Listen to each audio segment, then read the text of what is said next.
So the Eagles have just over $40 million in cap space heading into the offseason. And according to reports, they're expected to go all in on Cowboys quarterback Byron Jones in the free agent market.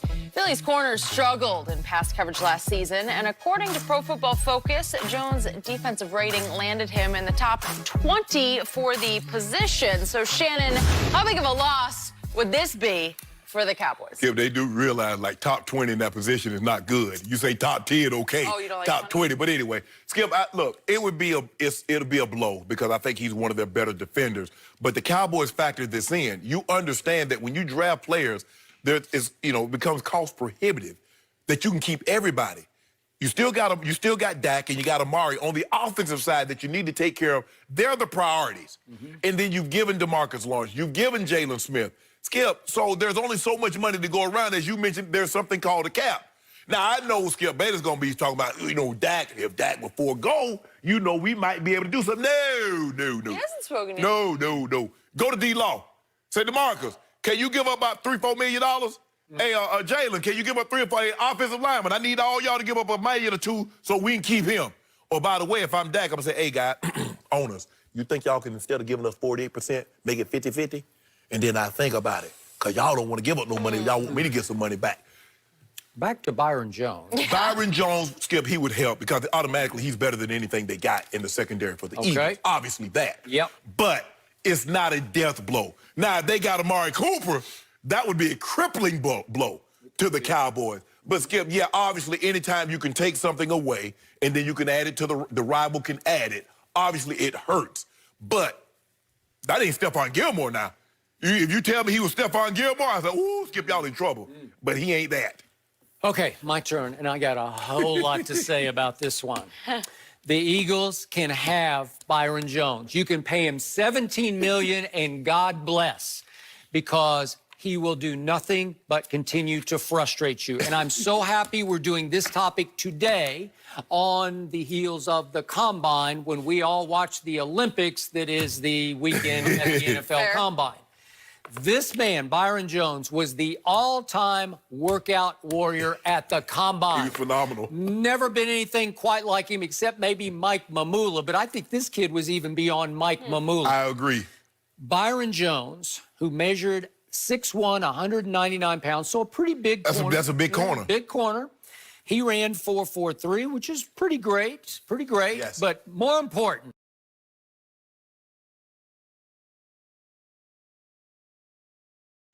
Byron Jones at his Combine, he set the world record for the standing broad jump. The world record. Not the Combine record, the world. This is the world. Watch this. This is the world record.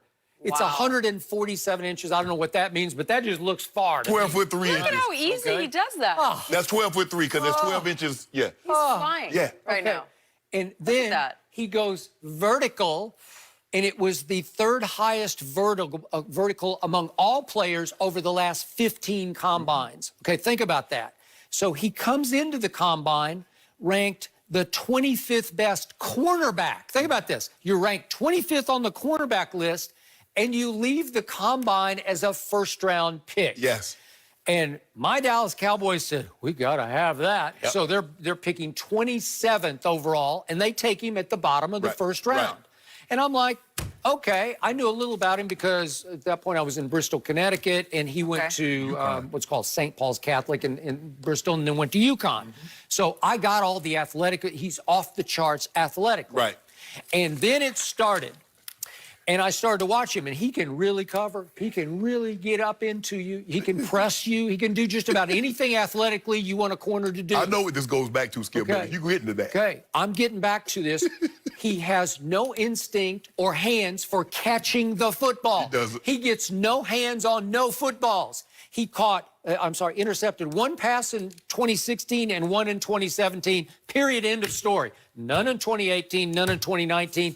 I don't even remember him getting his hands on a ball last year. Well, he gets his hands on his ball, Skip, but at that size, if he could catch, he'd be a receiver. Well, that's the reason why he's on that side of the ball. Right, now, there have been some guys like Deion Sanders could actually catch the ball. Rod Woodson could actually catch the ball. So in my history doing this job, I have known Coach Herman Edwards, who was a very good cornerback for the Philadelphia Eagles. undrafted. He goes to Eagles camp with like 30 DBs and not only makes the team as a rookie, Herman Edwards, he starts for a really good Eagles team and leads them in interceptions. And I've talked to him for hours about this. Just born with it. You can't teach it. You can't coach it. It's instinct. It's anticipation. It's nose for the football. Honey Badger has it, where you're just going to get your hands on footballs, and a lot of times you're going to catch the football. Ed Reed had it. Listen, Dion had it to the point they just wouldn't throw at him anymore. And I went through this for longtime Cowboy fans. Everson Wallace, his first 2 years, he was unbelievable. He just caught everything. He couldn't run. He couldn't jump. He couldn't do any of this combine. He just caught footballs. And you'd say, quit throwing at him. No. I think he had 10 picks as a rookie, Skip. He did. Okay? It's just natural. It's like a blessing. Thank you. Byron doesn't have that blessing. So he frustrates me to no end because you have to be able to create turnovers. If you don't, you're not going to win. And that's what they did wrong last year. They couldn't create And that's turnovers. what you expect, Skip. When you start playing defensive guys, you start paying them 15, 16, 17, $20 million, they got to create turnovers. Aaron Donald, Khalil Mack, the Von Millers, what do? They create turnovers. Skip, you got to be able to get the ball. It's just not good enough to knock the ball down. You have to give your offense extra possessions, and he doesn't do that. But, Skip, compared to what they have, he's light years above. So, Mr. Sharp, what play in the history of this show has haunted me almost as much as the Dez caught it play, which actually happened when I was on the other show, This is what this is about, Jenny. This is all this is about with Byron Jones. It's about 3rd and 20 from the Packers 32 in the 2016 season playoff game at Jerry World. Aaron rolls to his left and just flips it up the sideline, and I'm saying, Byron!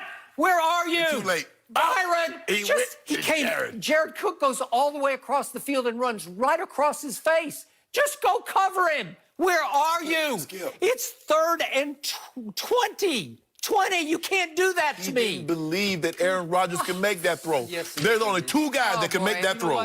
Aaron Rodgers and my homeboy. His mind drifted. He just lost touch with reality for a second. What are you doing, Skip, Byron? He's looking, Skip. He's thinking there's no way he's going to throw this ball at the trajectory and the angle in which you throw it. Because remember, Skip, he's running to his left. Now he has to throw this ball because normally when you run, the ball will tail out of bounds. But he has to put it in Jared.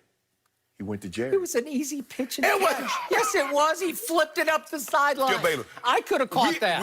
I think I could have thrown that. No, you didn't. We had Drew Brees on the show, and Drew Brees said only Aaron Rodgers could have made that throw. Drew Brees could have made that. They making that throw. Well, it's just they're playing. It was almost prevent, and Orlando Scandrick, whom we have on the show, said he was on the back line of the defense. They were clear back at the 20-yard line. But Byron Jones had some underneath responsibility. And he just zones out, so to speak, and lets Jared Cook run right across his face because he came from the opposite side of the formation. All the way across the field. And Aaron called a sweet play because he said, let's move the pocket all the way to the left. And nobody got home, and he just stood still and just flipped it up the sideline.